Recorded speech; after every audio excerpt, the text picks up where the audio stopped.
पहिलो पटक संसदमा पनि चितवनले पुर्याएको थियो। त्यसैले आजको यो वर्तमान परिस्थितिको वर्तमान परिवर्तनशील राजनीतिक नेतृत्वको पहिलो जोस चितवनलाई जान्छ हो कि होइन चितवन?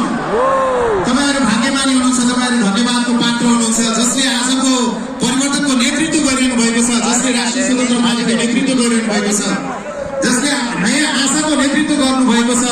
त्यो नेतृत्वलाई चितवनले हौसला दिएको थियो, चितवनले पहिलो भोट दिएको थियो, पहिलो पटक सुनेको थियो र पहिलो आशीर्वाद चितवनले दिएको थियो।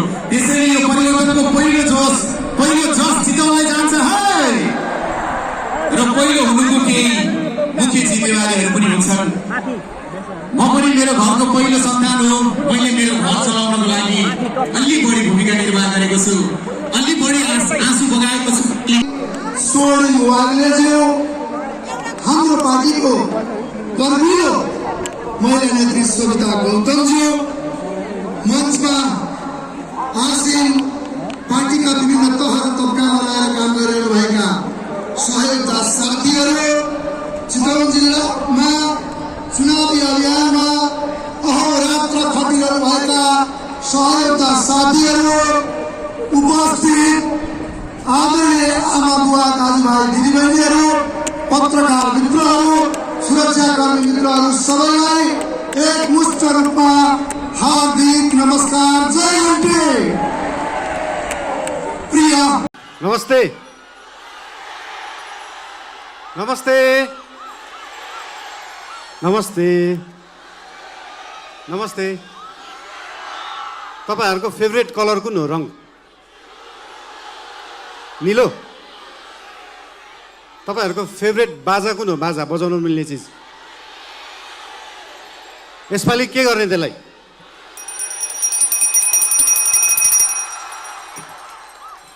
अघि प्लेनबाट ल्यान्डिङ गर्दा गर्दा एउटा कुरा नोटिस गरिरहेको थिएँ। यहाँनिर चितवनमा छतमाथि चाहिँ यस्तो जस्ता राख्ने चलन रहेछ है। सबका सब निलो। जिस्काउनलाई राखे जस्तो। कसलाई जिस्काउनु भएको त्यसरी? त्यो निलो छानाले चाहिँ त्यो छतलाई मक्किनबाट जोगाउँदो रहेछ क्या, राष्ट्रिय स्वतन्त्र पार्टी जस्तै।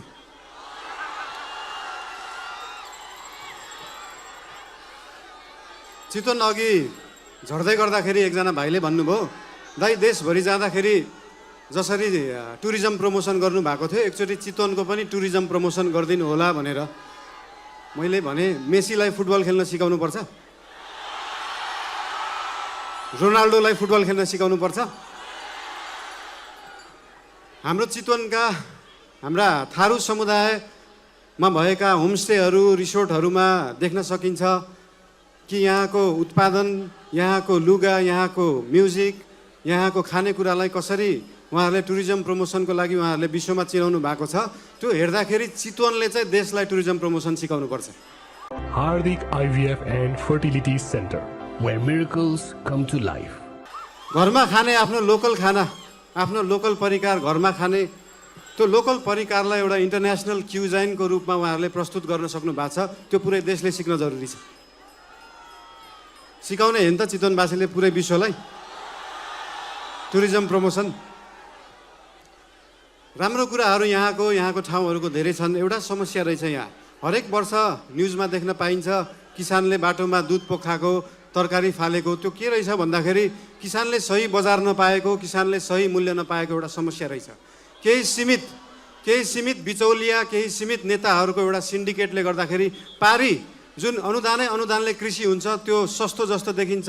त्यो सस्तो तरकारी यहाँ ल्याएर यहाँको किसानको मूल्य चाहिँ महँगो जस्तो देखाएर एउटा भ्रम सृजना गरेर किसानलाई मार्ने काम भएको छ। त्यो रोक्न जरुरी छ।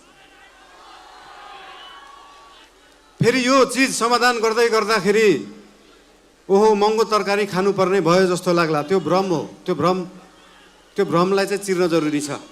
नेपालमै उत्पादन भएको सस्तो बिजुलीलाई नेपालकै सस्तो कोल्ड स्टोरमा सिजनको बेला जुन बेला तरकारी सस्तो हुन्छ त्यो बेला स्टोर गरेर राखियो भने भोलि महँगी हुने सिजनमा सेम मूल्यमा बेच्न सकिन्छ। किसानले पनि मूल्य पाउँछ, खाने मान्छेले पनि सस्तोमा तरकारी किन्न सक्छ। त्यो गर्न चाहन्छौँ हामी। तपाईहरुले याद गर्नु भएको छ देशभरि जुन लामो दूरीको यातायात ट्रकहरूमा नारायणी लेखा हुन्छ, याद गर्नु भएको छ? नम्बर प्लेट जसरी त्यो लोकल बसहरू लामो दूरीको बसहरूको हब भएको छ यो चितवन, त्यसरी नै पूर्वदेखि पश्चिमसम्मको तरकारीलाई कोल्ड स्टोरेजमा स्टोर गर्ने हब बन्न सक्छ चितवन। त्यो बनाउन जरुरी छ।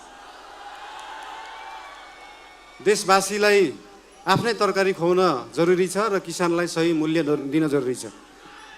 बर्खामा हाम्रा बर्खा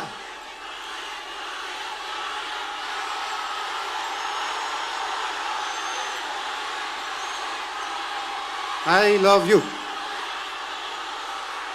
बोल्नै दिँदैन यार।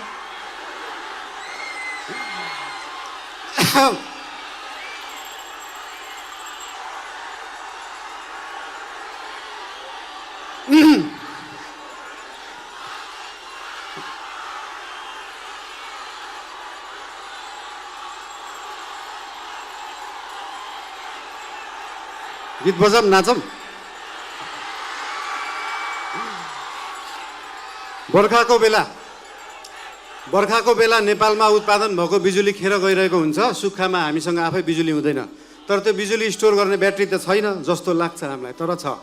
हाम्रो देशमा उत्पादन भएको सस्तो बिजुली बेचेर देश धनी बन्दैन, त्यसलाई प्रयोग गरेर त्यसलाई स्टोर गरेर बन्छ र त्यो स्टोर गर्ने ब्याट्री हो मल कारखाना, डाटा सेन्टर, कोल्ड स्टोरेजहरू। त्यस्तो ब्याट्रीहरू बनाउन जरुरी छ आफ्नो बिजुली थामेर राख्नलाई। त्यो बनाउने पार्टी बन्न चाहन्छ राष्ट्रिय स्वतन्त्र पार्टी। यो चुनावको क्रममा हामी पूर्वदेखि पश्चिमसम्म पुरै देश घुम्न गयौँ। लगभग 7-8 हजार किलोमिटर हिँडियो होला देश बुझ्नलाई। सबै लगभग 45-50 वटा जिल्ला घुमियो होला। त्यो जिल्लाहरू घुम्ने जाँदाखेरि के महसुस भयो भन्दाखेरि लगभग देशभरिका समस्याहरू, देशभरिका कुराहरू उस्तै रहेछन्। कृषिको समस्याहरू, पर्यटन क्षेत्रमा भएका समस्याहरू देखियो। तर एउटा गुड न्युज पनि छ त्यहाँ। गुड न्युज के हो भन्दाखेरि एउटा जिल्लामा समस्या छ भने त्यसको समाधान अर्को जिल्ला देशभित्रै रहेछ। त्यो समाधान मिलाउने पार्टी बन्न चाहन्छ राष्ट्रिय स्वतन्त्र पार्टी।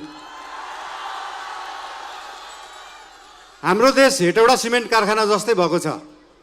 मेसिन पनि छ, म्यान पावर पनि छ, खानी पनि छ, तर बन्द। अब चल्नु पर्यो। नेपाली काङ्ग्रेसको वाइवाई फ्याक्ट्री जस्तै चल्नु पर्यो अब त्यो पनि। पुरै देशभरि चल्नु पर्यो, 100 वटा भन्दा देशमा जानु पर्यो। त्यसरी देशका उद्योग कल कारखानाहरूलाई चलाउने पार्टी बन्न चाहन्छौँ। अब यहाँ आइयो, तपाईँहरूलाई भेटियो, धेरै खुसी लाग्यो। तपाईँहरू किन टेन्सन लिनुहुन्छ क्या? पार्टीको सभापति नै यहीँ उठ्नु भएको छ, के को टेन्सन? तपाईहरुका समस्या, पुरै देशको समस्या सभापतिज्यू, हामी सबै पार्टीका नेतागण, कार्यकर्तादेखि लिएर तपाई हामी सबै मिलेर अब देश बनाउने हो। र आज यो हाम्रो सभामा तपाईहरुलाई भेटेर ज्यादै खुसी लागेको कुरा तपाईहरुले पनि भनिसक्नु भएको छ। धेरै बोल्न चाहिन, धेरै धेरै माया। तपाईहरुको जय होस्, देशको सही होस्। जय घण्टी, जय देश, जय नेपाल।